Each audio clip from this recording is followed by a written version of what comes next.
Getsemane. Vir my was dit die voorbereiding. En geliefdes, die probleem wat ons mee is, en ek kan dit sommer noem. Jesus het die kruisiging gewen op die kruisie. Hy was sterk in die tyd. Het hy geloop en gesê, rus maar voort. Hy was in die tyd sterk. Die probleem wat ons het, geliefdes, ons wag vir die stryd, dan wil ons sterk wees. Jou voorbereiding, daar lê jou oorwinning. En ek wil 'n paar voorbeelde maak, en ek is so bly. Oudste is 'n karate man, ek het ook so 'n paar klasse geloop, seker so 4. Toe kan ek nie weet nie. Maar ek was daar. Geliefdes, 'n bokser kan nie kom oefen in die kryt. As jy voor jou opponent staan, moet jy fit is.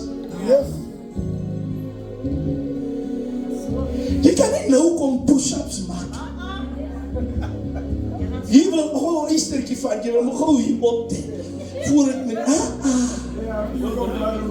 dan goed te doen jy voor die mens. Mande, jou oorwinning lê in jou voorbereiding.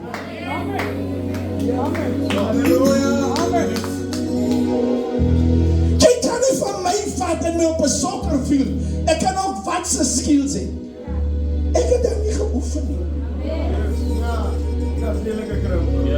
Ek wil 2 trede, maar hulle my kom uitdra.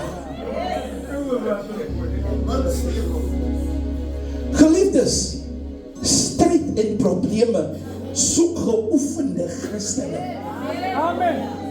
Mense wat hulle voorberei het. Mense wat Getsemane oomblikke het. Mense wat die Here nou aanbid. Daniel was nie 'n godsman in die leeukuil nie. Hy was voor die leeukuil. Was hy 'n godsman?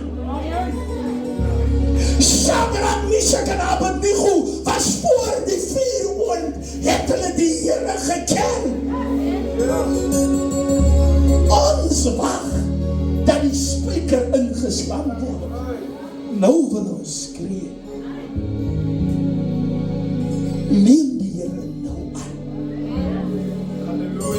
Ons ken nie die toekoms. Ons weet nie wat se stryd hier voor ons lê nie. Maar jy het interne krag nodig om hierdie duiwel te face. En jy kan